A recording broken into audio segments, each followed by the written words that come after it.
Assalamualaikum warahmatullahi wabarakatuh. Alhamdulillahi rabbil alamin. Wabihi nasta'in ala umuri dunia wad din. Summa salatu wassalam ala khairi man ba'athahu Allah rahmatan lil alamin. Sayyidil anbiya'i wal mursalin Rasulullah Muhammad sallallahu alaihi wasallam wa ala alihi wa ashabihi ajma'in. Allahumma 'allimna ma yanfa'una wanfa'na bima 'allamtana wa zidna ilma innaka antal alimul hakim. Para hadirin, keluarga besar, zuriat Naimuddin ya, yang dimuliakan Allah Subhanahu wa taala, jajaran pengurus Masjid Ar-Ramadan teristimewa, abang dan saya ini Pak Hadi Mulyono yang alhamdulillah berhadir hari ini menambah keberkahan insyaallah untuk pengajian kita di kesempatan berbahagia ini. Mari sama-sama tak hentinya kita memanjatkan puja dan puji hanya kepada Allah Subhanahu wa taala, Tuhan yang Maha Kuasa, yang terus melimpahkan keberkahan untuk kita semua. Kalau ada satu kegiatan bisa bertahan dalam jangka waktu yang cukup panjang, pengajian ini saya kira ini sudah masuk episode yang keempat ini. Dan terus kita diberikan semangat untuk dapat melanjutkan. Ini salah satu pertanda campurnakan Allah yang menurunkan keberkahan untuk kegiatan ini. Selawat berangkikan salam kita hadiahkan kepada Rasulullah Muhammad sallallahu alaihi wasallam. Allahumma salli wa sallim wa barik alaihi. Harapan kita insyaallah kita yang berhadir dan keluarga kita semua tergolong pengikut baginda yang mendapatkan syafaat nantinya. Jamaah rahimakumullah, masih dalam kajian kita seputar akidah. Kalau pada bulan lalu telah kita kaji apa syarat dari ucapan La ilaha illallah yang telah kita kupas, maka insyaallah di pertemuan hari ini kita akan membahas kajian lanjutan tentang bagaimana menauhidkan Allah Subhanahu wa taala dengan berbagai bentuknya. Jamaah rahimakumullah, tentunya fakta yang paling terang benderang yang tak dapat diingkari semua manusia yang ada, bahwasanya alam semesta beserta segala isinya pasti gak mungkin wujud begitu saja tanpa ada yang mengadakannya.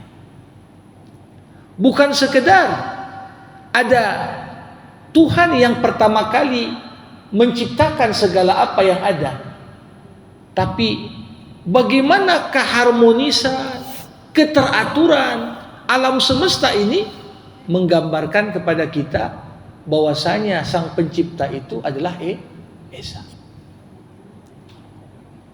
Logika sederhana Bapak Ibu. Lihat kita semua manusia, desainnya itu sama. Kepala di atas, badan, tangan, baru kaki.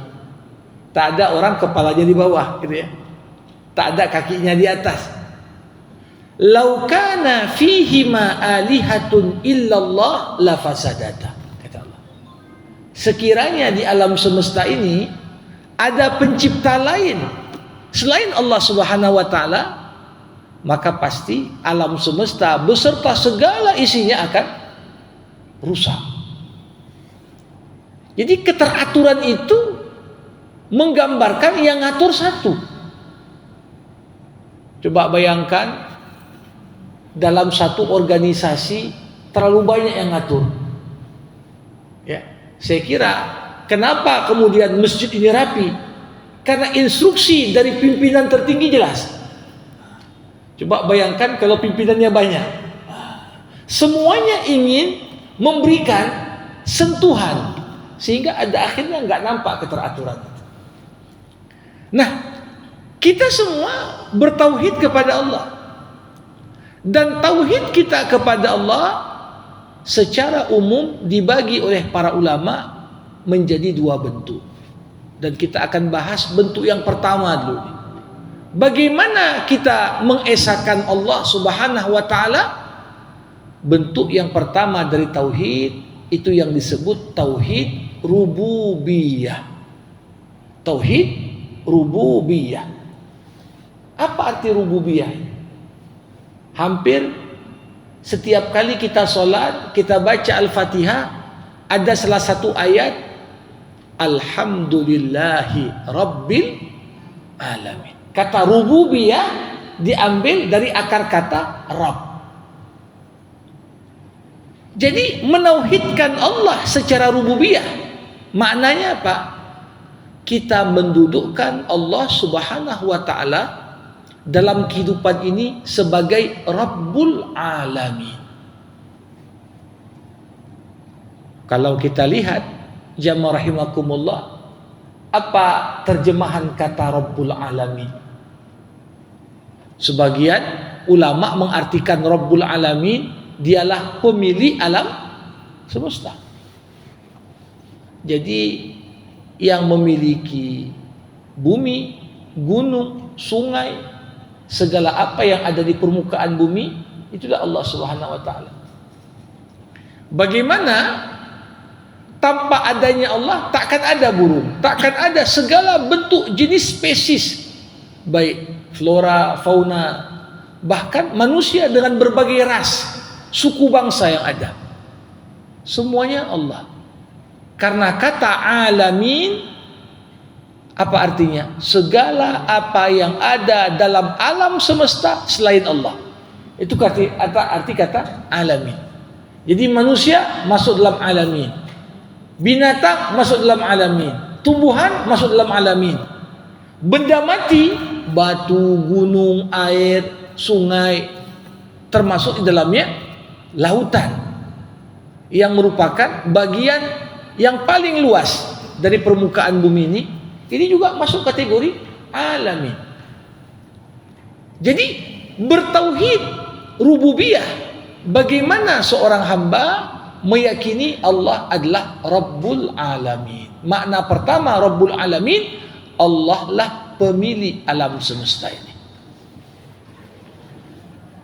Makanya dikisahkan waktu tentara gajah datang mau menghancurkan Ka'bah. Pimpinan tentara gajah siapa? Abraha. Waktu itu pemimpin kota Mekah adalah kakek Rasulullah, Abdul Muttalib. Masuklah tentara gajah, orang-orang Arab yang ketika itu tak pernah lihat gajah, sibuk. Tapi apa yang terjadi? Banyak ternak Abdul Muttalib diambil sama tentaranya Abraha. Maka Abdul Muttalib pun datang menghadap. Aku minta satu hal. Apa itu? Balikkan ternak-ternakku, kata si kakek. Dijawab oleh Abraha, aku pikir kau mau bernegosiasi supaya aku tak hancurkan Ka'bahmu. Tapi apa jawaban Abdul Muttalib? Ternak ini punyaku. Rumah ini ada pemiliknya, dialah Allah. Aku punya tanggung jawab melindungi ternakku. Tapi pemilik rumah ini dialah yang akan melindungi rumahnya sendiri. Jadi walaupun Abdul Muttalib ketika itu belum sebagai muslim, karena dia masih mengikuti agama nenek moyang, tapi makna rububiyah ini betul-betul tertanam pada dirinya. Buktinya apa? Dia tahu Ka'bah ini bukan rumah manusia, tapi rumahnya Allah. Kalau ada yang menghancurin, maka pemilik sebenarnya lah yang akan campur tangan. Jadi kita juga begitu. Sudahkah kita membayangkan tatkala membaca Alhamdulillahi Rabbil Alamin, betapa luasnya kekayaan Allah. Coba bayangkan kita kalau punya tanah berapa ratus meter saja, apalagi sudah berhektar-hektar, apalagi ribuan hektar, apalagi puluhan hingga ratusan ribu hektar, apalagi jutaan hektar. Kita sudah gambarkan, oh luas sekali. Coba bayangkan, pemilik alam semesta ini Allah Subhanahu wa Ta'ala. Dialah Rabbul Alamin. Yang kedua, Bapak Ibu, Rabbul Alamin artinya apa? Bukan hanya Allah yang memiliki, tapi dia adalah Rabbul Alamin. Kata Rabb diambil dari kata tarbiyah. Tarbiyah apa artinya? Mendidik. Jadi Rabbul Alamin, Allah Subhanahu wa Ta'ala yang mendidik semua yang ada dalam semesta ini. Kalau kita kira mendidik itu kan mungkin sekolah, kuliah, ya. Tapi Allah Subhanahu wa Ta'ala mendidik kita dengan segala ketetapannya dalam kehidupan. Kadang-kadang Allah turunkan sakit untuk kita. Itu bukan sekedar sakit, tapi Allah sedang mendidik kita supaya sabar. Kadang-kadang Allah Subhanahu wa Ta'ala buat bisnis kita bangkrut. Itu jangan kita kira peristiwa dan ketetapan gak ada hikmah dan tujuannya. Kadang-kadang Allah Subhanahu wa Ta'ala berikan pada orang yang disiplin, sungguh-sungguh, jujur, balasan atas keteguhannya. Karirnya baik, lain sebagainya. Nah, ini juga bagaimana Allah sedang mendidik kita. Jadi, apapun peristiwa yang ada di alam semesta ini sebenarnya dalam rangkaian bagaimana Allah sedang mendidik kita. Mendidik kita sabar, mendidik kita syukur, mendidik kita untuk menyadari ilmu kita terbatas, mendidik kita untuk menyadari tidak segala hal bisa kita ketahui. Itu semua lewat apa yang Allah Subhanahu wa Ta'ala tetapkan dalam kehidupan. Ini makna Rabbul Alamin. Tapi ada makna yang ketiga. Rabbul Alamin juga berarti Allah adalah Muslihul Alamin. Kata Rabb juga artinya yang memperbaiki. Bapak Ibu, kalau kita mau jujur, segala yang diciptakan Allah itu sudah sempurna. Yang Allah ciptakan sudah sempurna. Justru kadang-kadang ketika manusia turut campur, merekayasa apa yang dibuat Allah, muncullah apa yang Allah katakan di surah Ar-Rum. Nampak kerusakan di langit, di bumi, gara-gara campur tangan manusia. Jadi alam semesta ini diciptakan dengan begitu sempurna, begitu teratur, masuk manusia. Niat kita supaya panen banyak, dipakailah kadang-kadang pupuk kimiawi, ternyata ada dampaknya. Masuk manusia mau merekayasa cuaca, tapi ternyata ada dampak jangka pendek dan jangka panjang ketika manusia ingin masuk merekayasa apa yang sudah diatur Allah. Coba bayangkan berapa banyak wilayah kadang-kadang mengalami kekeringan sampai tanah yang dulu subur kemudian jadi padang pasir, jadi gurun bahkan, tapi kemudian Allah perbaiki lagi. Dulu di masa Nabi Sulaiman, Jazirah Arab itu hijau semua. Kenapa? Sampai ada namanya Bendungan Ma'rib. Daerah Yaman sampai beberapa daerah wilayah Jazirah Arab itu memang hijau. Tapi kemudian bagian dari hukuman Allah kepada negeri Sabah, dihancurkan bendungan tadi. Yang terjadi apa? Terjadilah kekeringan. Sampai bisa dikatakan seperempat Jazirah Arab itu gurun pasir. Seperempat Jazirah Arab gurun pasir.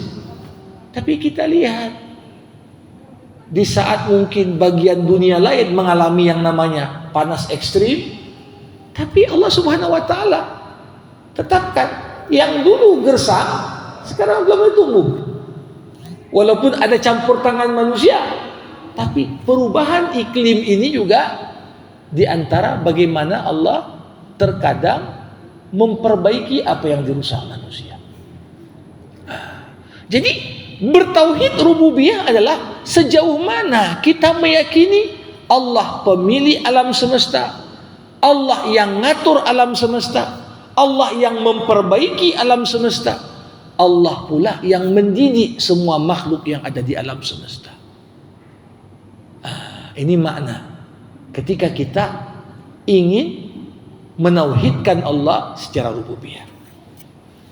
Jamaah rahimakumullah, setidaknya ada 6 konsekuensi ketika kita mengatakan Allah subhanahu wa ta'ala adalah Rabbul Alamin. Kita ingin menauhidkan Allah dengan cara tauhid rububiyah. Ada 6 hal yang masuk dari turunan tauhid rububiyah ini. Pertama apa? Wajib bagi kita untuk meyakini tak ada yang menciptakan alam semesta beserta segala isinya kecuali hanya Allah subhanahu wa ta'ala semata. Ya, kadang-kadang kita melihat kan sederhana ini, meyakini Allah menciptakan segala apa yang ada di alam semesta. Tapi ternyata walaupun kita anggap sederhana, tak semua orang juga berpikiran seperti itu. Realitas saat ini Bapak Ibu, 7 miliar lebih penduduk dunia. Dari 7 miliar lebih, jumlah yang cukup signifikan juga, ada kelompok ateis. Kelompok ateis ini siapa? Kelompok yang ngakui nggak ada Tuhan. Dengan mereka mengakui tidak ada Tuhan, berarti mereka nggak ngakui alam semesta ini ciptaan Tuhan. Sekiranya manusia kemudian mengatakan Tuhan ada, ya pasti kita akan mengatakan bumi ini Tuhan yang ciptakan. Bagi seorang muslim, Allah lah pencipta alam semesta. Mungkin dalam agama-agama lain dia juga yakini Tuhannya lah yang menciptakan. Tapi walaupun demikian, ada jumlah yang tidak kecil juga penganut ateis. Nah, walaupun demikian, jamaah rahimakumullah, sekuat apapun seorang itu menolak konsep ketuhanan, ini sesuatu yang menjadi fakta. Ketika manusia berada dalam kondisi yang mengancam dirinya, seorang ateis sekalipun, begitu takut dia, spontan dia ngomong, "Oh my God." Coba bayangkan, ada sekelompok orang ateis, tak yakin Tuhan itu ada, naik pesawat, tiba-tiba di atas ketinggian berapa puluh ribu kaki, apa yang terjadi? Terjadilah turbulensi, goyang-goyang semua. Diminta, jangan lepaskan tali pengaman, kata pilot. Dalam kondisi yang begitu menakutkan, di saat kita menyadari, kalaupun selamat, tak ada yang bisa selamatkannya kecuali Tuhan. Di momen itu, kita temukan, orang akan dengan otomatis mengucap, "Ya Allah, oh my God," katanya, "wahai Tuhanku." Ini menunjukkan apa? Keyakinan bahwasanya Allah subhanahu wa ta'ala sebagai pencipta alam semesta sudah tertanam dalam fitrah manusia. Memang fitrah ini bisa melemah, tapi fitrah ini di momen-momen tertentu akan menguat. Dan ketika menguat, disitulah kita dengan penuh kesadaran kita akui, yang bilang Tuhan gak ada, sebenarnya dia sedang menipu dirinya sendiri. Nah, jadi jamaah rahimakumullah, kita lihat ketika Rasulullah menyampaikan dakwah Islam, orang-orang Arab jahiliyah itu jangan kita kira nggak mengakui ada Tuhan. dalam banyak ayat Allah bertanya lewat lisan Rasulnya, wala in sa'altahum man khalaqas samawati wal ard la yaqulunna Allah.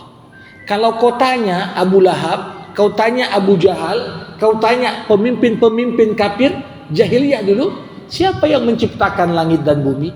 Semuanya kompak mengatakan Allah. Jadi mereka itu pada dasarnya bertauhid, tapi dalam batas tauhid rububiyah. Tapi apa yang terjadi jamaah rahimakumullah? Kenapa mereka mengakui Allah sang pencipta, tapi mereka juga menyembah 360 berhala yang mengelilingi bangunan Ka'bah? Jawaban dari orang-orang jahiliyah, ma na'buduhum illa liyuqarribuna ila Allah zulfa. Kami tak sembah Tuhan-Tuhan yang ini kecuali karena kami meyakini Tuhan-Tuhan inilah yang akan membuat kami dekat dengan Allah. Jadi patung-patung itu dianggap perantara.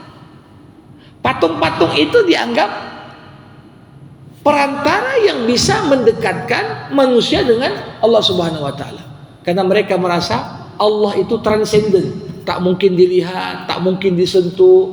Gimana? Ya perlu perantara. Nah, inilah yang kemudian diluruskan dalam Al-Qur'anul Karim.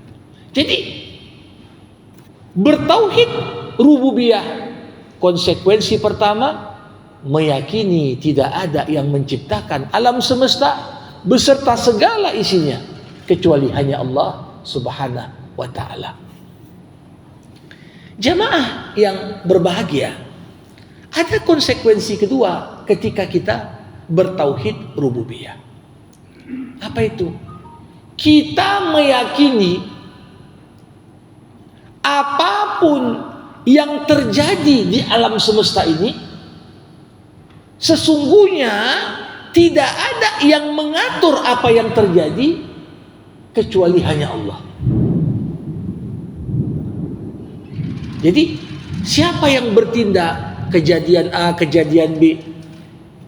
Ada sebagian orang cara berpikirnya sikit-sikit teori konspirasi. Kejadian A, kenapa?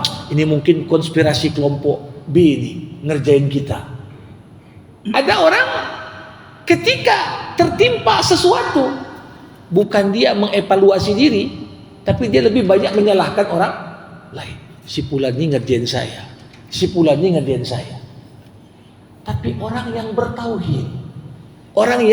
bertauhid, apapun yang terjadi menimpa kita, baik yang positif ataupun yang negatif, kita menyadari sekuat apapun orang buat strategi dan perencanaan manusia tidak akan pernah keluar dari grand design-nya Allah. Jadi yang buat perencanaan yang maha besar siapa? Allah. Mungkin seorang pencuri, dia membuat sebuah perencanaan. Aku akan curi si fulan pada hari ini jam sekian saat dia sedang lengah. Dibuatnya perencanaan. Pertanyaannya, kalaupun itu terjadi, Allah mengizinkan pencurian itu terjadi karena ada tujuan yang ingin Allah sampaikan, baik kepada yang mencuri ataupun kepada yang dicuri. Si fulan kenapa kecurian? Oh, kita nggak bisa katakan ini kena korban konspirasi pencuri. Nah, ya. Tapi kita katakan Allah pun ketika membiarkan hambanya dicuri, pasti ada pesan yang ingin Allah sampaikan di situ. Makanya jamaah rahimakumullah, ini yang membuat hati kita orang beriman itu tentram. Kenapa orang beriman itu tenang? Ajaban li amril mukmin. Begitu menakjubkan kondisi kejiwaan seorang mukmin. Inna amrahu kullahu khair. Semua urusannya itu baik. Kenapa kita memandang semua urusan baik? Dapat nikmat, kita bersyukur. Makasih ya Allah, kau tambahkan rezekiku, kau pelihara kesehatanku, kau berkahi anak keturunanku, kau kembangkan usahaku. Bersyukur. Wa in asabahu dharra, tapi kalau yang menimpa kita sesuatu yang tak mengenakkan hati, kita pun bersabar karena kita tahu di balik apa yang kita anggap buruk itu pun ada grindisannya Allah yang tujuannya adalah untuk kebaikan kita. Jadi disinilah makna tauhid rububiyah. Ketika kita meyakini yang paling menentukan di alam semesta itu siapa? Allah. Gak ada yang melebihi Allah. Kejadian baik, kejadian buruk.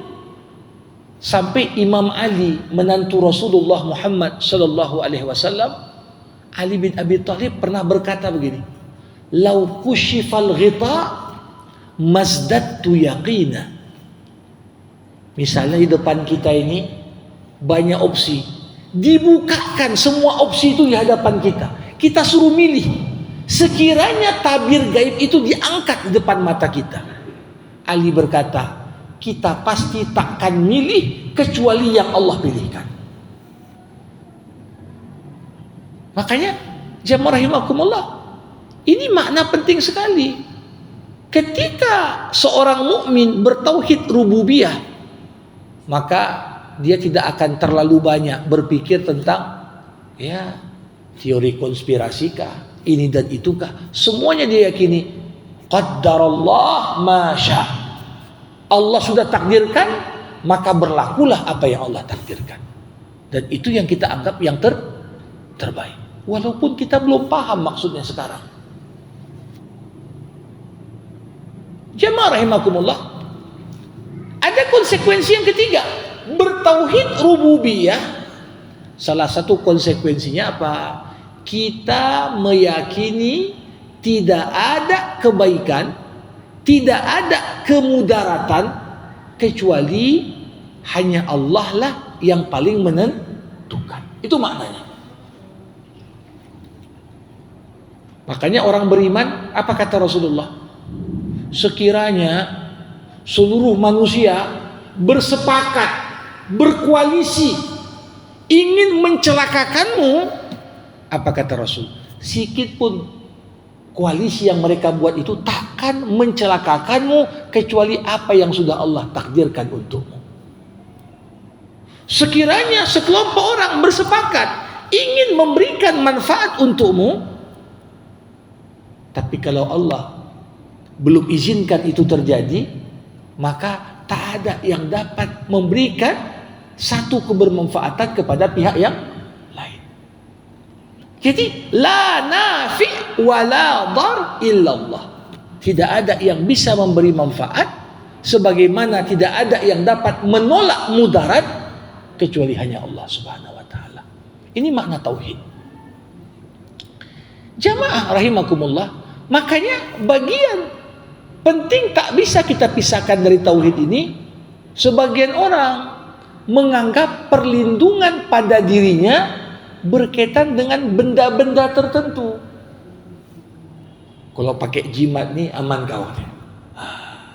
Ini bermasalah dari sisi tauhid. Karena seakan-akan posisi jimat ini menggantikan posisi Allah. Kalau pakai jimat aman, kalau tak pakai jimat datang mudarat. Padahal mau ada jimat, tak ada jimat, yang melindungi manusia siapa? Allah. Walaupun demikian, bukan berarti kita tak dapat melindungi diri kita dengan ruqyah yang dibenarkan dalam agama. Ya, kalau orang mau melindungi diri, baca ayat kursi, atau dia baca muawwizatin, qul huwallahu ahad, qul a'udzu birabbil falaq, qul a'udzu birabbin nas. Dia baca, atau dia baca akhir surah Al-Baqarah, lillahi ma fis samawati wa ma fil ard. Dia baca ayat-ayat ruqyah yang dikenal, memang dicontohkan Nabi dan disuruh Nabi untuk dibaca untuk melindungi diri. Baca An-Naba, baca Al-Waqi'ah, baca Al-Muluk, dengan segala keutamaan dan fadilatnya. Ini enggak salah, karena kita tetap memohon perlindungan dari segala kemudaratan ujungnya ya kepada Allah, bukan kepada yang lain. Tapi ketika kita menyadari, begitu tak pakai jimat ini gawat aku ini, begitu tak pakai kalung ini bahaya ini, berarti tak ada yang melindungi. Berarti ada masalah dari sisi tauhidnya kepada Allah Subhanahu wa taala. Seakan-akan perlindungan Allah tuh bergantung kepada satu dua benda yang kita anggap punya dampak dan efek perlindungan. Ini bagian dari tauhid rububiyah. La nafi wa la dhar illallah. Gak ada yang bisa memberikan manfaat, sebagaimana tidak ada yang dapat menolak mudarat kecuali hanya Allah Subhanahu wa taala. Para hadirin sekalian, bagian dari konsekuensi berikutnya, bagaimana kita bertauhid secara rububiyah kepada Allah Subhanahu wa taala adalah ketika kita menyadari la musyarri'a illallah. Tidak ada yang lebih kompeten, tidak ada yang lebih layak membuat aturan untuk kita melebihi Allah. Hidup ini kan perlu aturan, Bapak Ibu ya. Bayangkan kalau hidup di dunia ini nggak ada aturannya. Yang terjadi ini adalah hukum rimba. Yang kuat merekam yang lemah, yang banyak ya mendominasi yang sedikit, gitu ya. Jadi hidup itu akan lahir ketenangan dan rasa aman kalau memang ada aturan main. Jadi bertauhid rububiyah ketika kita meyakini yang paling berhak buat aturan adalah Allah. Saya tidak katakan berarti manusia nggak boleh buat aturan, boleh. Tapi aturan Allah nggak mungkin kita bandingkan dengan aturan dibuat manusia. Makanya kalaupun manusia mau membuat aturan, maka janganlah aturan manusia bertabrakan dengan aturan yang dibuat Allah. Ini dia maknanya. Nah, kenapa Allah Subhanahu wa taala dianggap yang paling layak untuk membuat aturan? Karena aturan terbaik ketika yang membuatnya adalah pihak yang tak punya kepentingan. Itu dia. Kalau saya misalnya buat peraturan itu nanti akan berlaku juga untuk saya. Pasti saya akan perjuangkan pasal-pasalnya itu yang menguntungkan saya. Kalau kira-kira ada pasal yang membahayakan saya, ini gak usah dibahas ini. Kan begitu. Jadi ada bias kepentingan pada aturan.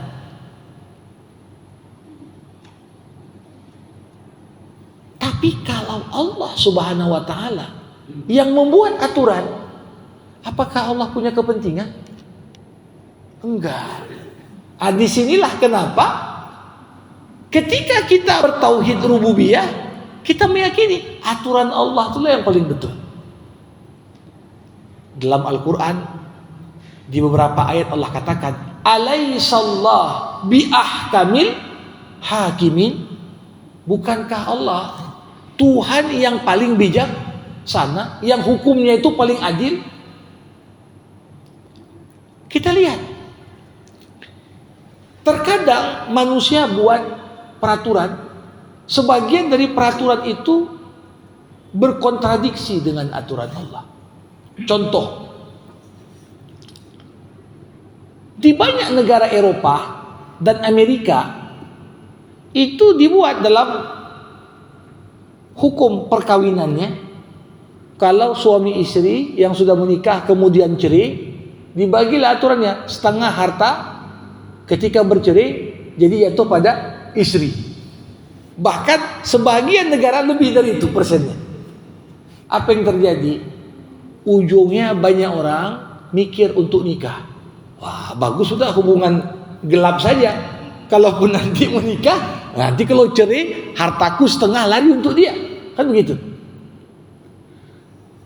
Di Cina di awal milenium tahun 2000 itu ketika terjadi lonjakan penduduk cukup tinggi di Cina, sempat dibuat peraturan tiap keluarga hanya boleh punya anak satu.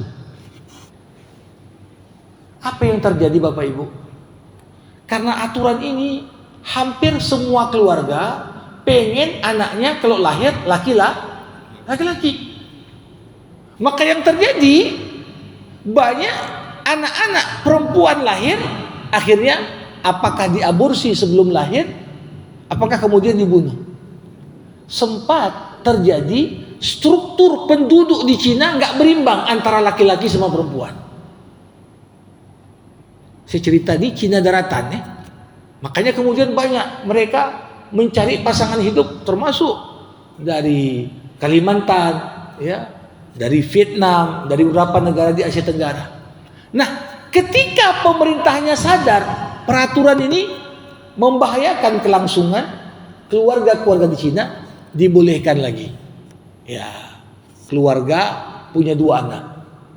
Pertama dibatasi hanya boleh 1 anak. Lihat, ini ketika manusia membuat sebuah aturan itu mungkin dalam pandangan kita yang terbatas, kita anggap ini baik ini.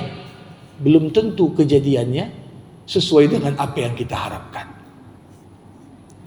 Nah, maka dari itu ketika Allah Subhanahu wa taala buat aturannya Allah itu bukan untuk berlaku setahun, 2 tahun, 5 tahun, 10 tahun, 100 tahun. Tapi aturan dalam Al-Quran berlaku sampai hari kiamat. Itu tandanya apa? Gimana diatur dengan detail aturan keluarga dalam Islam. Dalam Islam, kalau suami menceraikan istri, ada namanya masa iddah yang harus dijalani oleh seorang istri. Ketika Rasulullah sampaikan aturan hukum Allah ini, belum ada riset, belum ada apa-apa. Zaman modern, seorang dokter asal Taiwan meneliti. Baru terungkap sebuah fakta ilmiah. Setiap kali seorang wanita digauli oleh seorang pria, itu menempel sidik kemaluan di kemaluan si wanita. Dan sidik ini baru hilang minimal 3 bulan. Dan beliau dalam laporan kajiannya mengatakan, kuteliti banyak wanita, ternyata yang paling bersih wanita muslimah ini. Yang lain banyak kali sidiknya. Jadi ini adalah potret gambaran. Gak pernah kita bayangkan itu. Ya, makanya la musyarrik illallah. Kalau kita ingin aturan yang memang membawa kepada kestabilan dan keteraturan, maka yang paling berhak buat aturan itu siapa? Allah. Karena Allah gak punya kepentingan. Ala ya'lamu man khalaq wa huwal latiful khabir. Bagaimana Allah tidak layak membuat aturan? Allah lah yang paling tahu seluk-beluk tentang manusia, karena Dia yang menciptakan. Bapak Ibu,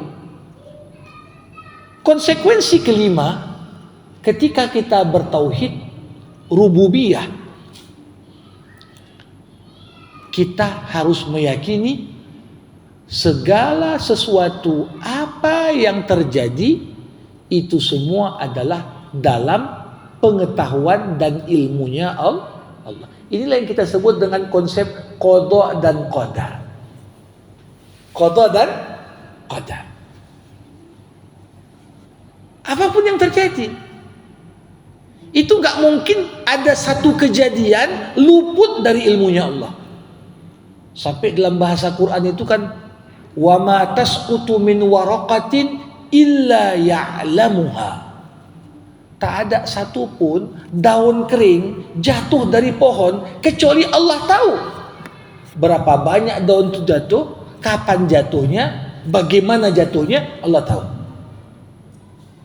Jadi konsep takdir ini Bapak Ibu, ini salah satu kunci bagaimana manusia ini bisa menghadapi kehidupan dengan tenang. Jadi kalau kita lihat manusia ini kan 2 macam, ada 3 kelompok manusia. dalam masalah takdir. Kelompok pertama, ada orang-orang yang menafikan takdir sama sekali. Kalau aku sukses, ya itu karena usahaku. Gak ada takdir-takdir itu. Apapun yang ku dapat, ya karena usaha. Ini kelompok pertama, kelompok yang menuhankan sebab. Kenapa sehat? Ya karena olahraga. Kenapa kaya? Ya karena aku rajin kerja. Kenapa pandai? Karena rajin baca. Seakan-akan apa yang diperoleh semata-mata dominan usaha manusia. Ini kelompok pertama. Di sisi lain, ada kelompok yang berseberangan dengan kelompok ini. Mereka menganggap semua yang terjadi ini nggak ada usahaku, ini semua Allah semua. Kenapa sakit? Ya Allah buat aku sakit. Kenapa sukses? Allah buat aku sukses. Kelompok yang kedua ini menganggap manusia tak lebih daun yang diterbangkan angin. Mau diterbangkan ke kanan dia terbang ke kanan, diterbangkan ke kiri dia ikut ke kiri. Ini konsep sebagian manusia dalam menilai takdir. Tapi bagaimana cara pandang Ahlus Sunnah wal Jamaah? Bagaimana akidah Islam mendudukkan kita supaya kita tak salah arah? Diajarkanlah dalam Islam namanya konsep tawakal. Apa arti tawakal? Kau usahakan sebab semaksimal mungkin sebagaimana yang kau mampu.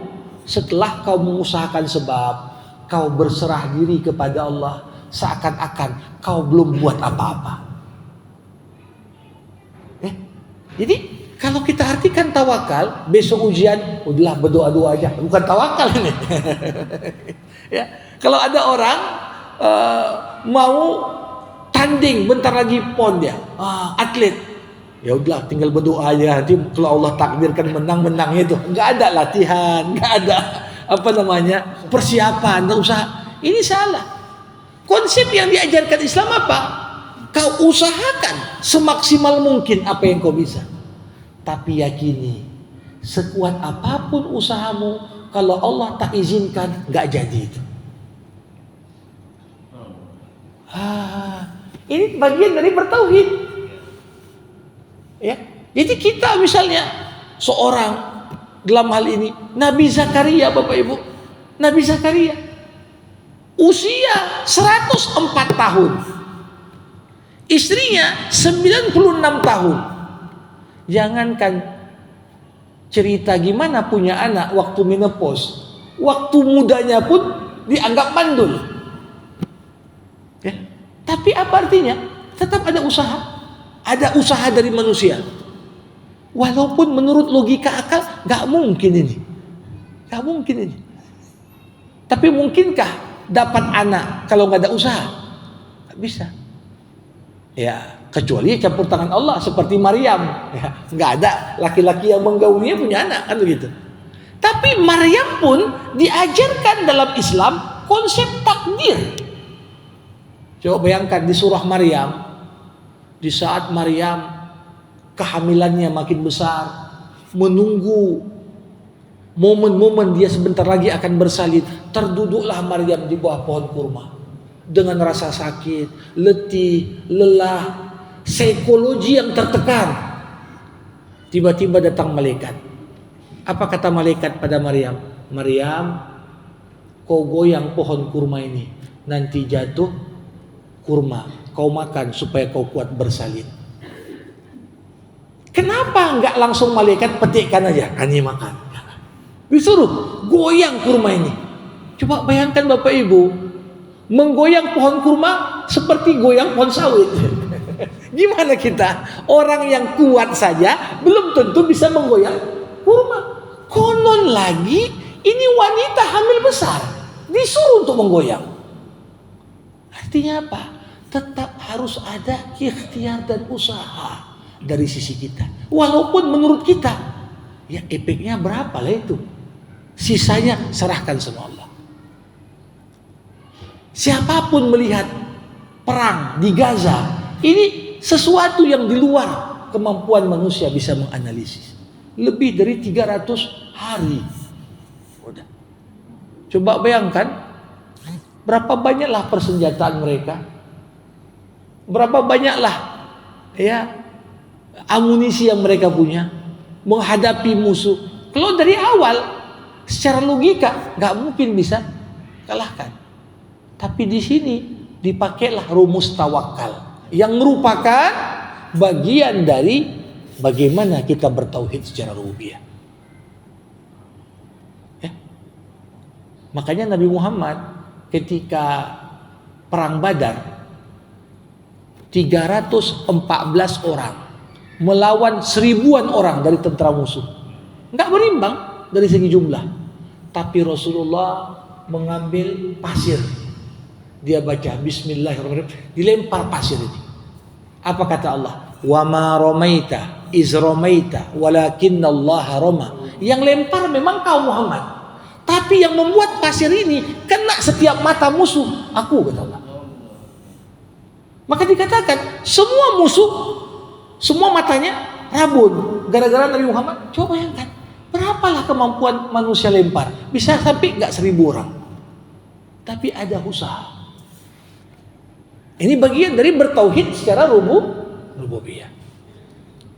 Dan yang terakhir, apa makna dan konsekuensi kita meyakini pencipta alam semesta ini, Rabbul Alamin, adalah Allah Subhanahu wa taala.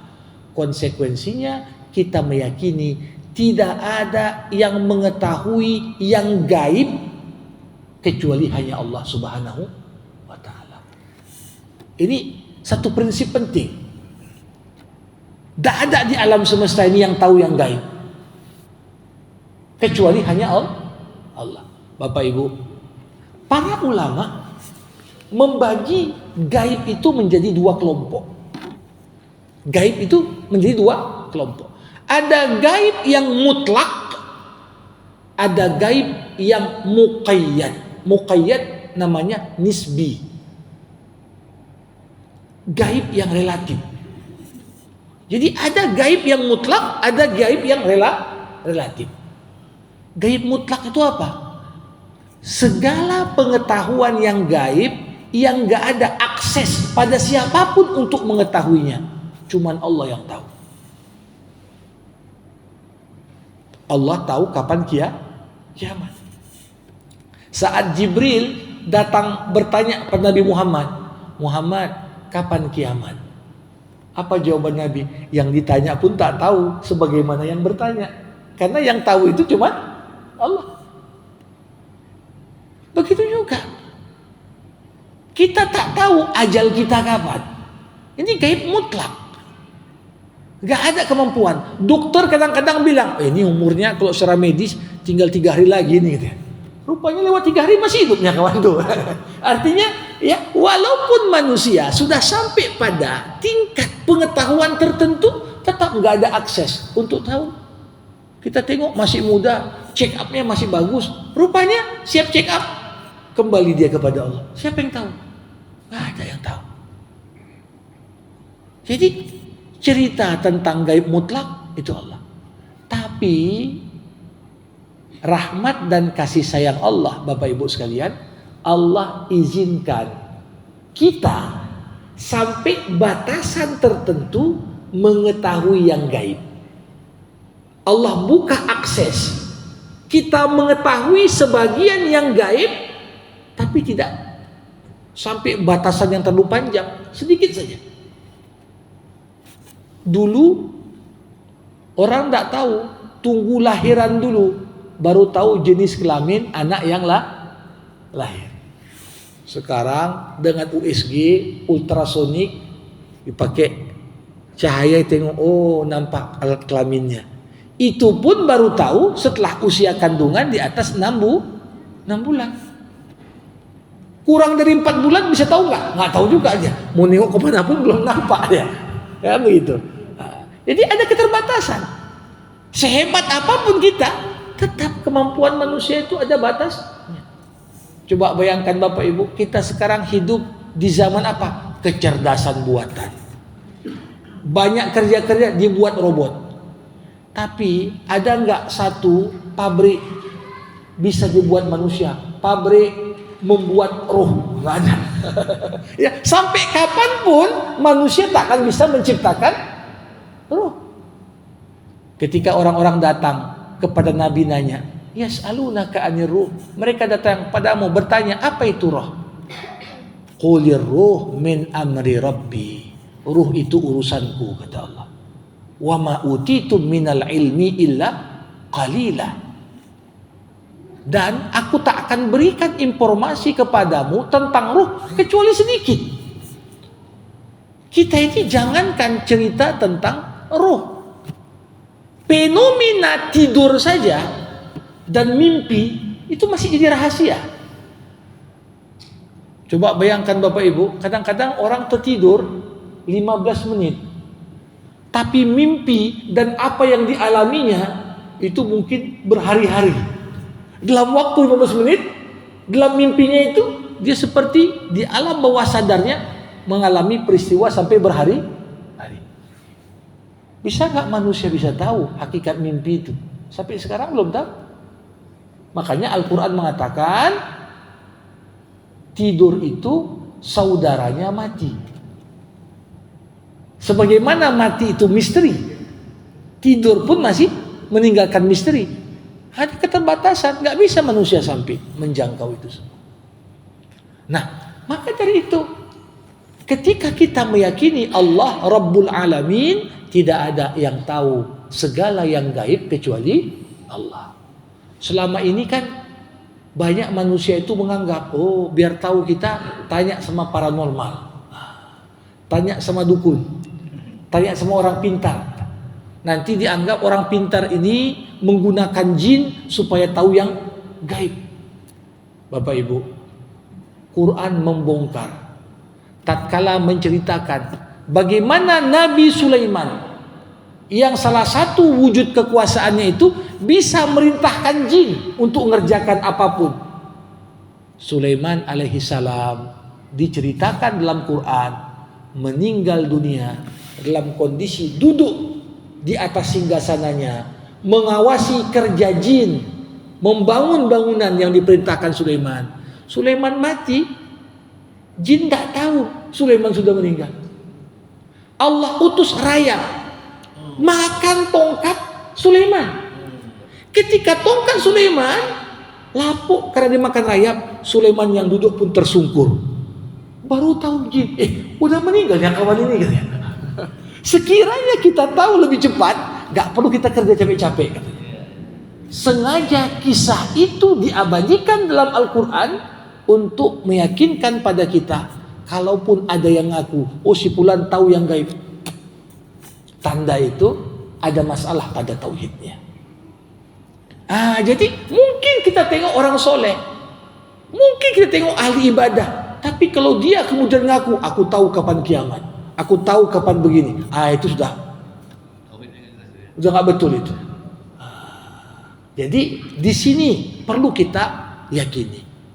Sederhana tadi, bertauhid secara rububiyah melahirkan 6 konsekuensi: meyakini Allah sebagai sang pencipta, meyakini Allah sebagai yang paling menentukan di alam semesta, meyakini tidak ada kebaikan dan keburukan kecuali datangnya dari Allah, meyakini tak ada yang lebih layak buat aturan kecuali Allah, meyakini segala apa yang terjadi dalam cakupan takdirnya Allah, dan yang terakhir meyakini tidak ada yang mengetahui yang gaib kecuali hanya Allah. Ini pegangan pokok-pokok dasar. Nah, insya Allah di kesempatan yang akan datang kita masuk cerita bagaimana bertauhid secara uluhiyah. Tadi baru tauhid rububiyah. Uluhiyahnya gimana? Apa konsekuensinya dalam kehidupan kita? Itu yang akan kita bahas dan kupas pada jumpa kita berikutnya. Saya kira untuk pengantar di kesempatan kali ini saya cukupkan sampai di sini. Kita buka sebagaimana biasa forum diskusi dan tanya jawab. Yang ingin bertanya, berkomentar, dipersilahkan. Masuk sesi tanya jawab. Ada yang dari pertanyaan? Ya, silakan.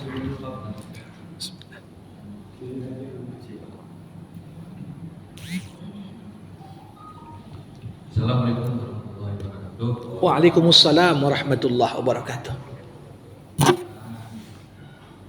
Pertanyaannya mungkin Ustaz tentang kehidupan kita Ya, berbangsa dan bernegara ya, yang berkaitan dengan tauhid uluhiyah. ya, Jadi saya mendengarkan ada beberapa contoh ya, ya. tentang kehidupan tauhid uluhiyah.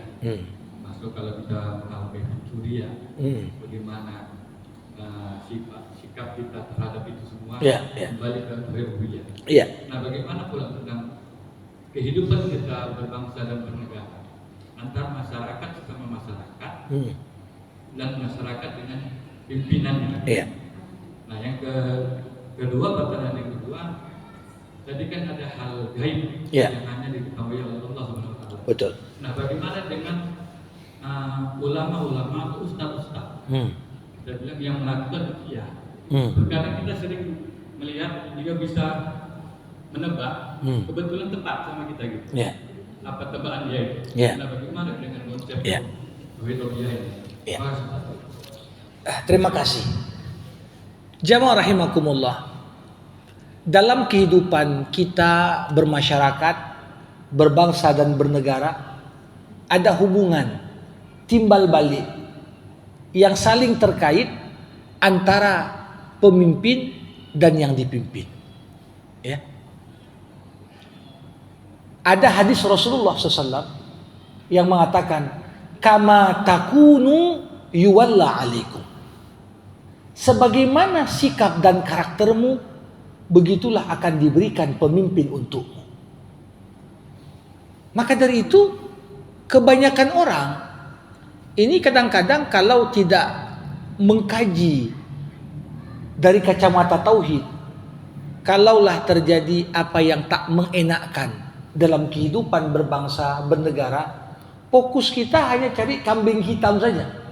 Si fulan salah, ini yang salah. Padahal bukan hanya sekedar menentukan siapa yang salah, tapi yakinlah apa yang menimpamu itu punya keterkaitan dengan sikap dan perbuatan yang selama ini kau buat. Ini yang sering sekali kita abai.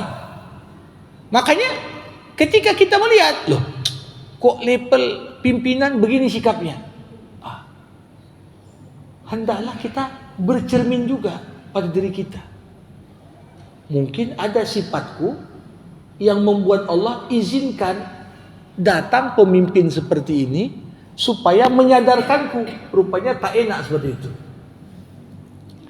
Nah, seringkali kan kita hanya menyoroti misalnya kezaliman atau korupsi atau apapun di level atas, seakan-akan cuma itu saja. Tapi terkadang sebenarnya bahkan aspek penganiayaan, menyalahgunakan kekuasaan itu dari level paling bawah pun sudah marah. Nah, jadi maka dari itu satu kunci kata Rasulullah, an la yakhafal abdu illa dzambah wa la yarjuwanna illa rabbah. Tidak boleh ada dalam hidup ini sesuatu yang lebih kita takuti melebihi takut kita terhadap dosa yang kita buat. Ketika kita berdosa, dosa itu terkadang kembali dampaknya kepada kita lewat hubungan tadi. Makanya apa doa yang diajarkan Nabi? Ya Allah, janganlah kau timpakan kepada kami karena dosa kami pemimpin yang gak sayang pada kami dan tak takut kepadamu. Jadi kenapa bisa itu? Boleh jadi karena dosanya kita juga. Jadi di sini satu hal yang poin penting sekali, ada keterkaitan. Jadi nggak ada dorongan bagi seseorang hanya melihat apa kekurangan orang, tapi apa yang menimpa jadikan bahan muhasabah pada diri kita terlebih dahulu. Coba kita renungkan, mungkin ada dosa yang kau buat yang berdampak kepada kok dapatlah pimpinan seperti ini misalnya. Kalau orang menilai itu semua, maka akan jauh lebih produktif dalam memperbaiki kualitas diri kita dibanding kita cuma saling nyalahkan aja. Ini gara-gara si fulan, tapi kita sendiri pun tak perbaiki diri. Kan begitu.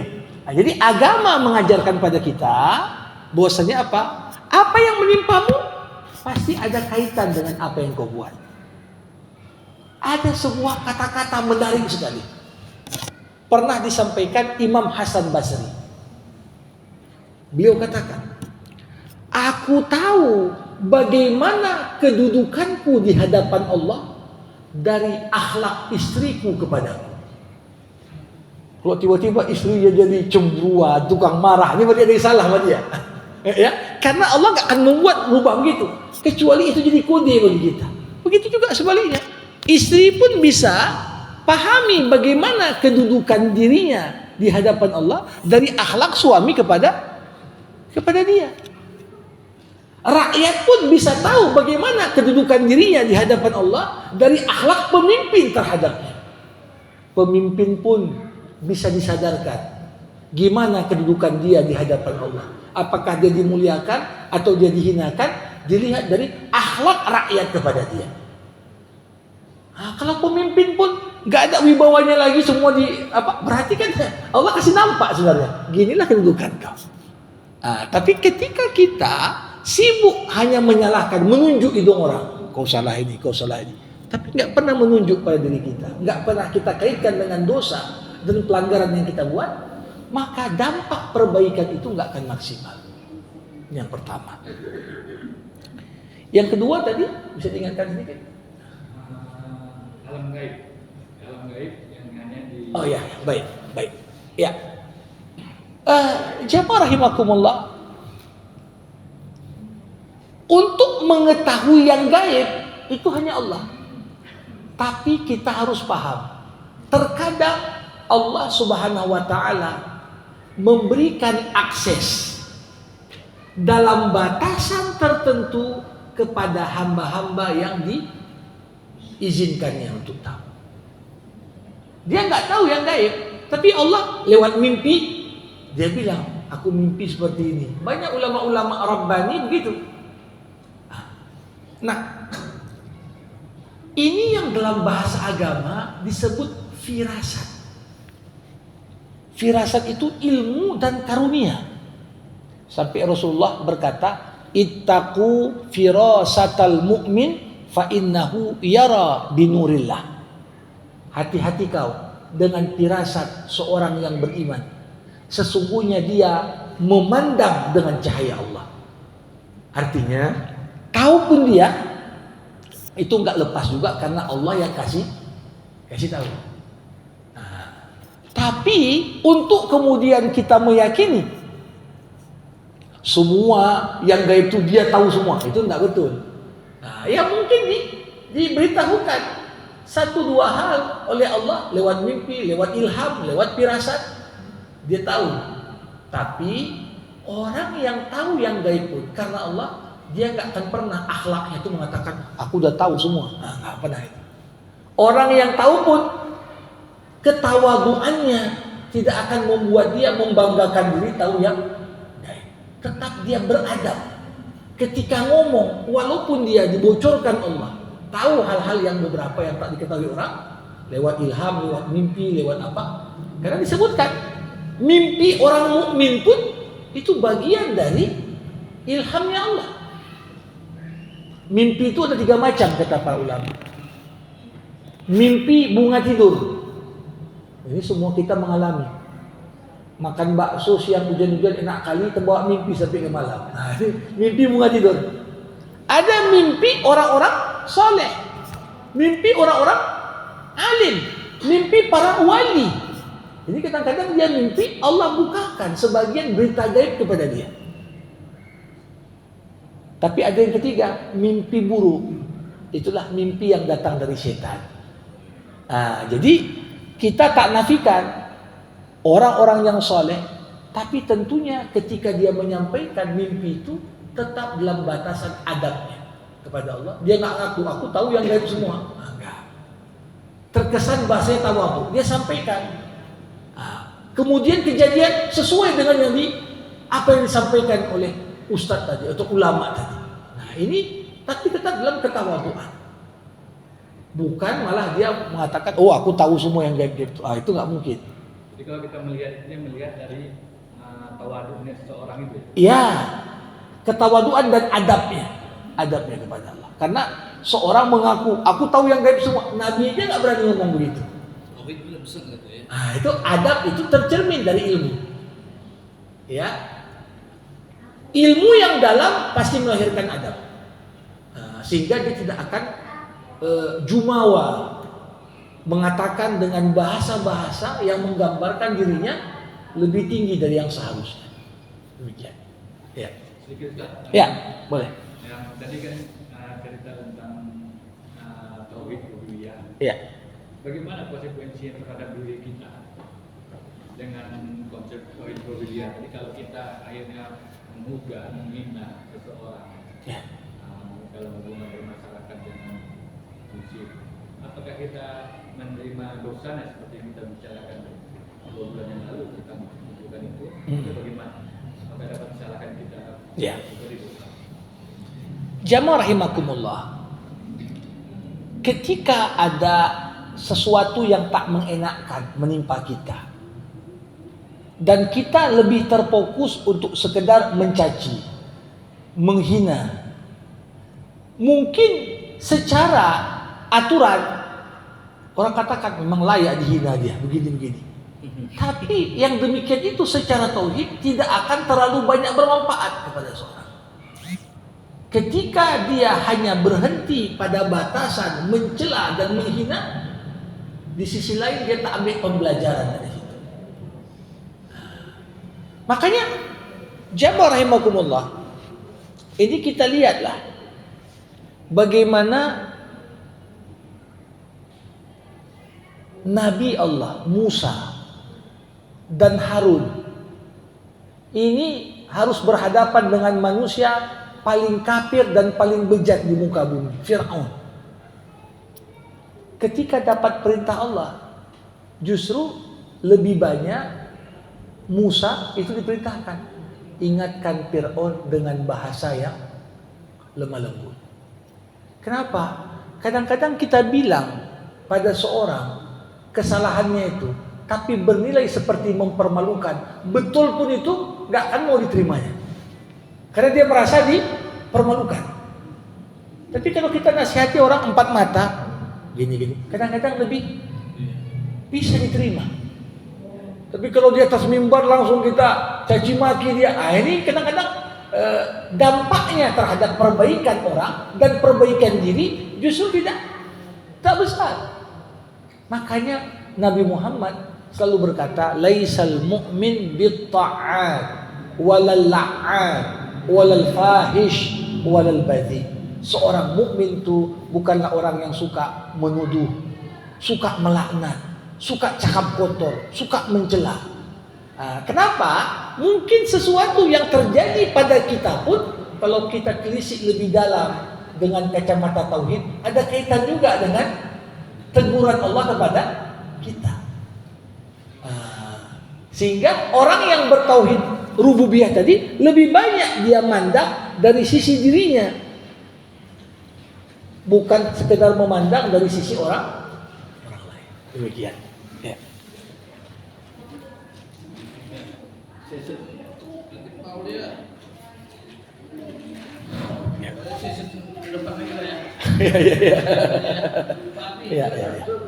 Ya. Enggak, saya suka. Nanti gimana? Pertanyaannya boleh datang lagi apa enggak nanti gitu. Pertanyaan saya, boleh nggak ikut lagi nanti? Boleh. Allah, ya. Ya. Silakan Pak An. Ya. Ya. Assalamualaikum warahmatullahi wabarakatuh. Waalaikumsalam warahmatullahi wabarakatuh. Pak Ustadz, mungkin dalam kehidupan kita sehari-hari problem-problem ini ataupun tantangan yang menyambut tauhid yang Ustadz sampaikan pasti di tengah masyarakat pasti khusus untuk kita Muslim saja lah, ya. Iya. Kita nggak negara yang seperti kata Pak Aulia, itu kan beragam agama kepercayaan. Tapi bagi kita yang Muslim saja, mungkin hal ini juga pasti ada perdebatan ataupun persepsi-persepsi yang tidak satu ataupun sama. Ya. Khusus tentang ilmu tauhid sendiri. Ya. Mungkin menurut saya ilmu tauhid itu juga mungkin banyak persepsi ataupun kita bilang asalnya ataupun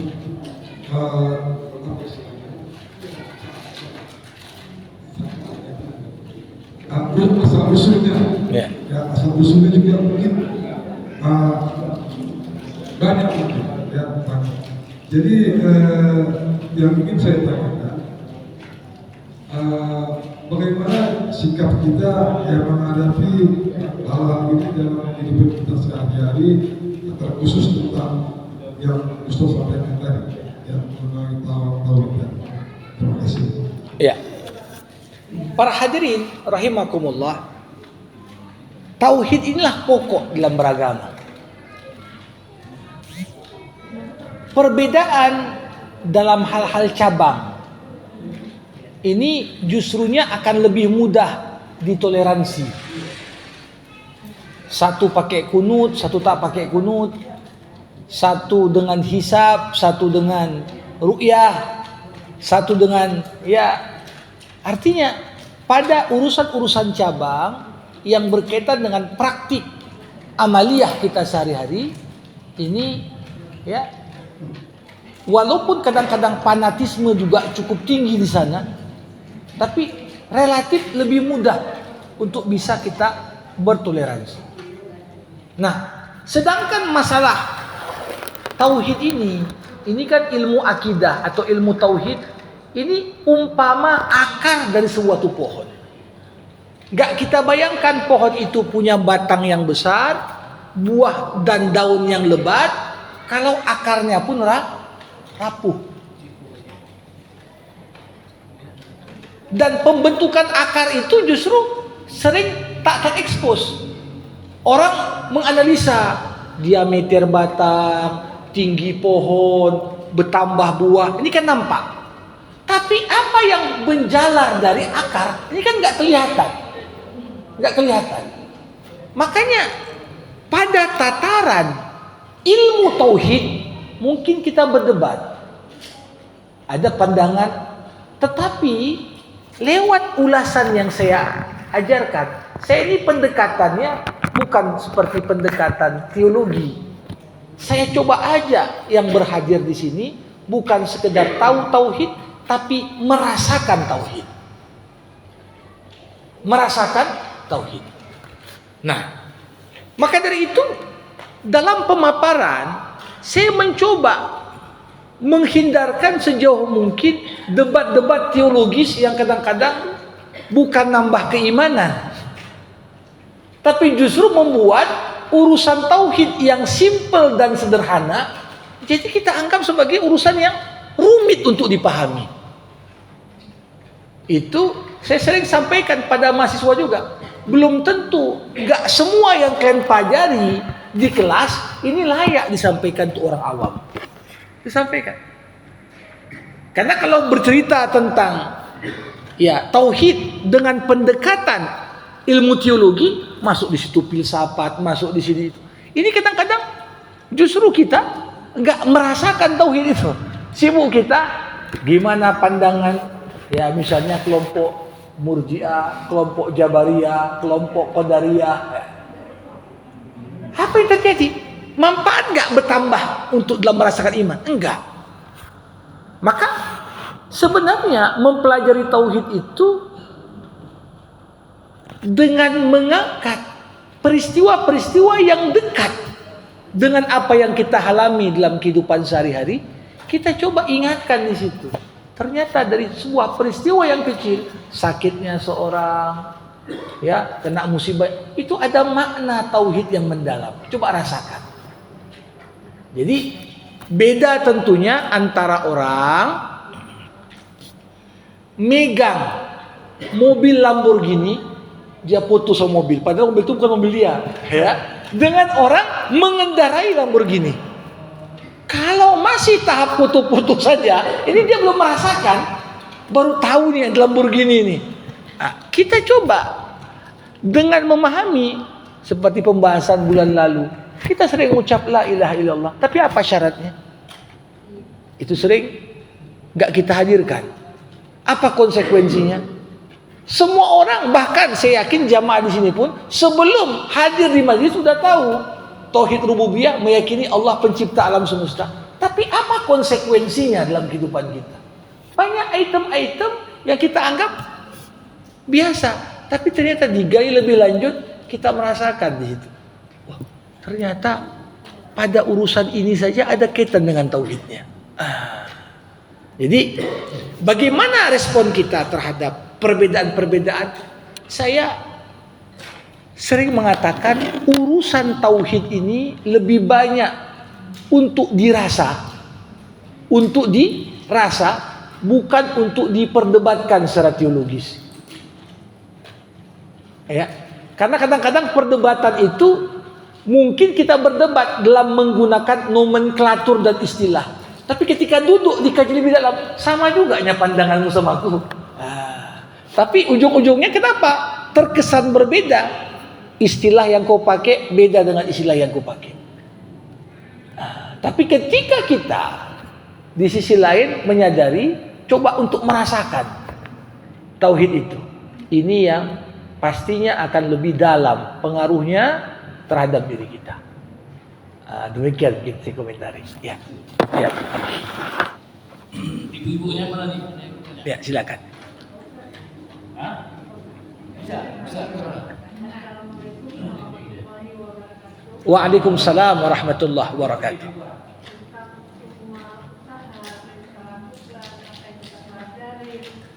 Begitu dia masuk yang namanya kematian, kalau saya bilang kematian adalah mengecat sifat kita. Begitu dia masuk masalah kematian, buyar itu. Bagaimana sikap kita untuk menghadapi kematian itu? Ya. Bapak Ibu rahimakumullah, salah satu poin paling penting dalam menumbuh kembangkan rasa tauhid dalam diri, ingat mati. Itu kunci. Manusia dilarang minta mati, tapi harus bersiap untuk mati kapanpun mati tak menjemput. Sampai ketika ada sahabat Nabi sakit berat kali dia, minta mati, ya Allah matikan aja aku. Dengar doa itu oleh Nabi. Apa kata Nabi? Kalaupun kau tertimpa penyakit yang berat sekali, tak tahan kau untuk menerimanya, bacalah doa ini. Ya Allah, hidupkan aku selama kehidupanku itu lebih baik untukku menurutmu, dan matikan aku sekiranya kematian itu yang terbaik untukku menurutmu. Jadi itulah doa. Sepasrah-pasrahnya kita minta mati, ya gitu cuma doanya. Gak boleh ya Allah seakan-akan kematian itu kita anggap sebagai yang paling penting. Nah, jadi dikatakan tadi, setinggi apapun ilmu, apapun kedudukan, kematian itu tentunya tetap menjadi momok, menakutkan bagi banyak manusia, kecuali hanya bagi kelompok kecil yang justru bukan takut pada kematian, justru mereka menanti dan bersahabat dengan kematian. Kok bisa ada? Makanya kalau kita lihat ayat yang selalu dibacakan di malam takziah, ya ayyatuhan nafsul mutmainnah irji'i ila rabbiki radiyatan mardiyah fadkhuli fi ibadi wadkhuli jannati. Apa maknanya? Wahai jiwa yang sudah sampai pada tingkatan mutmainnah, kembalilah kau kepada Tuhanmu dalam kondisi kau ridho kepada Allah dan Allah pun ridho kepada dirimu. Nah, jadi kunci supaya kita tidak buyar ketika disebut kematian, disinilah dia. Sejauh mana dalam hidup kita mencoba untuk sampai pada tingkatan mutmainnah yang justru seorang itu rela dia, kapanpun Allah tetapkan aku mati, aku siap. Dan Allah pun rela dengan apa yang sudah dia buat dalam menyambut datangnya kematian itu. Maka dari itu kata-kata mutmainnah ini ada orang yang mutmainnah karena memang bisa dikatakan cukup matang dari segi usia. Ada orang udah merindukan kematian, kenapa? Mungkin hidupnya pun dia merasa udah nggak ada lagi kawannya. Usianya udah di atas rata-rata. Ditengoknya semua, ini di bawah aku semua ini yang ada tinggal. Kadang-kadang momen seperti itu membuat dia malah merindukan. Tapi di sisi lain, orang itu sampai pada tingkatan mutmainnah ketika dia sadar, ya Allah, apapun yang kau balaskan kepadaku di dunia itu sebagai caramu membersihkanku dari pertanggungjawaban akhirat. Sakit dia, ya, ini pengakuan lebih mudah merawat pasien penyakit kronis, tapi yang dalam kondisi udah pasrah kepada Allah, dengan pasien yang nggak pasrah. Kadang-kadang kita sedang sakit pun dirawat orang, kepasrahan kita itu memberikan keteladanan bagi para medis. Kok tenang kalilah bapak ini, kok tenang kalilah dia. Ini kadang-kadang yang merawat pun merasa kagum, berbanding terbalik dengan orang yang sisi lain bisa dikatakan tak menerima sakitnya, tak terima dengan mengomel saja dia. Ini bukannya menambah ketenangan, tapi justru makin menambah ketakutan dan kekalutan. Jadi bagaimana cara kita? Ini berarti tadi kita menempuh lewat jalur apa-apa yang dapat meningkatkan nilai kerelaan kita kepada Allah sehingga Allah pun ikut rela kepada kita. Maka dari itu bisa dikatakan semangat yang dibawa Al-Quran dari Al-Fatihah sampai An-Nas, gak ada satupun ayat kecuali di dalamnya ada isyarat tentang kematian dan hari kiamat.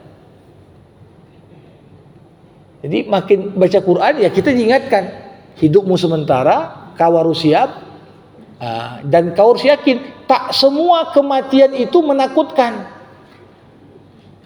Justru ada kematian yang menjadi pesona, kematian yang begitu indah. Saya ceritakan Bapak Ibu,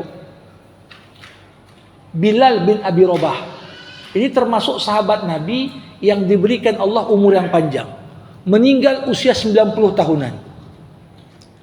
Jadi ketika Bilal sakit keras, anak-anaknya kumpul, nampak ayahnya makin sakit, sudah makin renta, sudah makin berat kondisi kesehatannya, tanda meninggal makin dekat. Anak-anaknya itu mulai menangis. Justru Bilal bangun di pagi hari dengan wajah sumringah. Apa katanya? Anak-anakku, jangan kalian menangis. Tadi malam aku telah berjumpa dengan kekasihku Rasulullah. Beliau sampaikan kepadaku, malam ini kita makan bersama. Maknanya apa? Udah ada isyarat malam inilah kau meninggal, gitu kan? Dan dia sahuti dengan penuh pengharapan. Kenapa? Udah rela dia dengan kehidupan yang dijalaninya, dan Allah pun rela dengan apa yang dijalani Bilal dalam hidupnya. Makanya dia pun sambut kematian seperti momentum bisa jumpa lagi dengan orang-orang terkasih, nggak ketakutan. Nah, dalam konteks psikologi agama ada dua sebab yang paling utama membuat orang takut mati. Pertama apa? Orang takut mati karena merasa masih ada tanggung jawabnya yang belum selesai. Ini sakit yang berat, anaknya masih kecil-kecil, atau ada anaknya belum menikah, dia merasa, tanggung jawabku belum selesai. Jadi pikiran takut untuk menghadapi kematian. Yang kedua, dari sisi psikologi agama, orang takut betul akan kematian ketika dia merasa belum siap bekalku, kan begitu. Tapi ketika dia sudah sampai pada tingkat kerelaan dan Allah pun sudah tunjukkan kerelaan atasnya, nggak akan muncul juga ketakutan berlebih terhadap kematian tadi.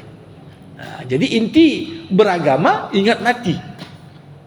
Inti Quran, ingat akhirat. Ingat pertanggungjawaban. Ingat apa yang kau buat.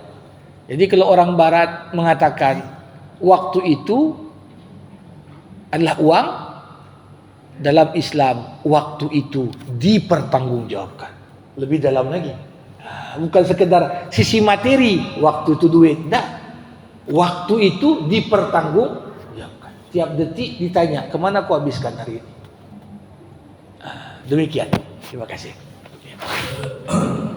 Satu lagi nih, coba Bu Ida ada, Ida satu lagi nih, ada orang. Ya. Pas. Ya. 5:30. Selalu kita selesai di jam segini ya. Ya. Selanjutnya kita doa untuk menutup. Baik, jamaah rahimakumullah, untuk keberkahan kita semua, mari sama kita tutup dengan doa. Alhamdulillahirabbil alamin. Hamdan yuwafi ni'amah wa yukafi'u mazidah. Ya Rabbana lakal hamdu kama yanbaghi li jalali wajhikal karim wa li azimi sultanik. Allahumma salli ala Sayyidina Muhammad wa ashghilidh dhalimin bidh dhalimin wa akhrijna min bainihim salimin. Allahumma 'allimna ma yanfa'una wanfa'na bima 'allamtana wa zidna 'ilma innaka antal alimul hakim. Rabbana dhalamna anfusana wa in lam taghfir lana wa tarhamna lanakunanna minal khasirin. Allahumma arinal haqqa haqqa warzuqna ittiba'ah wa arinal batila batila warzuqna ijtinabah. Allahumma auzi'na an nashkura ni'mataka allati an'amta alaina wa ala walidayna wa an na'mala salihan taradah wa khususan li jami' zurriyati Na'imuddin birahmatika ya arhamar rahimin. Allahumma ja'al jam'ana hadza jam'an marhuma wa tafarruqana min ba'dihi tafarruqan ma'suma. Rabbana atina fid dunya hasanah wa fil akhirati hasanah wa qina adzaban nar. Wa sallallahu ala sayyidina Muhammad wa ala alihi wa sahbihi ajma'in. Walhamdulillahi rabbil alamin. Terima kasih. Assalamualaikum warahmatullahi wabarakatuh.